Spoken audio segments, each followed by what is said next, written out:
வணக்கம் மாணவர்களே. இன்று நாம் 7ஆம் வகுப்பு தமிழ் பாடத்தில் 2ஆம் இயலில் வந்துள்ள காடு என்னும் செய்யுளை படிக்கலாம். இப்பாடல் உங்களுக்கு மனப்பாடமாக வந்துள்ளது. முதலில் பாடலை பார்க்கலாம். பச்சை மயில் நடிக்கும், பன்றி கிழங்கெடுக்கும், நச்சரவங் கலங்கும், கிளியே நரியெல்லாம் ஊளையிடும்.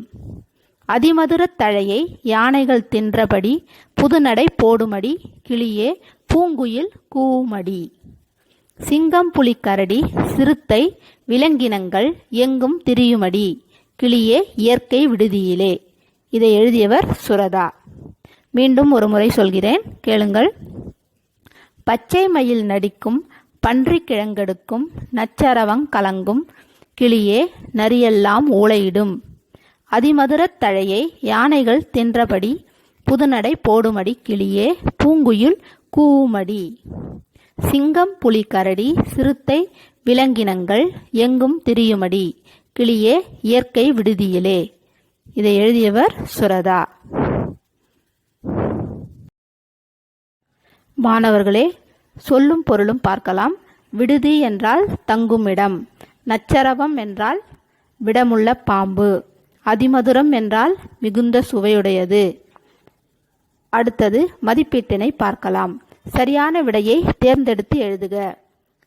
வாழைக்கன்றை டேஷ் ஈன்றது. காடெல்லாம் என்னும் சொல்லை பிரித்து எழுத கிடைப்பது காடு பிளஸ் எல்லாம். அடுத்தது கிழங்கு பிளஸ் எடுக்கும் என்பதனை சேர்த்தெழுத கிடைக்கும் சொல் கிழங்கெடுக்கும். மாணவர்களே, மனப்பாட பாடலையும் மதிப்பீட்டினையும் நன்றாக படித்து எழுதி பார்க்கவும். நன்றி, வணக்கம். மாணவர்களே, இப்பாடலின் பொருளை பார்க்கலாம். இப்பாடலை எழுதியவர் கவிஞர் சுரதா. இவருடைய இயற்பெயர் ராசகோபாலன். இப்பாடலில் காட்டையும் காட்டின் குளிர்ச்சியையும் காட்டு விலங்குகளின் கொண்டாட்டங்களையும் கவிதையொழி கூறியுள்ளார். பச்சை மயில் நடிக்கும், பன்றி கிழங்கெடுக்கும் என்றால் பச்சை நிறமுடைய மயில்கள் நடனமாடும், பன்றிகள் காட்டில் உள்ள கிழங்குகளை தோண்டி உண்ணும். நச்சரவங் கலங்கும், அதனை கண்டு நஞ்சினையுடைய பாம்புகள் கலக்கம் அடையும். நச்சரவம் என்றால் விடமுள்ள பாம்பு என்று பொருள். கிளியே நரியெல்லாம் ஊளையிடும், நரிக்கூட்டங்கள் ஊளையிடும். அதிமதுரத் தழையை யானைகள் தின்றபடி, புதுநடை போடுமடி. மிகுந்த சுவையுடைய தழையை யானைகள் தின்றபடி புதிய நடை போடும். அதிமதுரம் என்றால் மிகுந்த சுவையுடைய என்று பொருள். கிளியே பூங்குயில் கூவுமடி. பூக்கள் பூத்து குலுங்கும், மரங்களில் குயில்கள் கூவும்.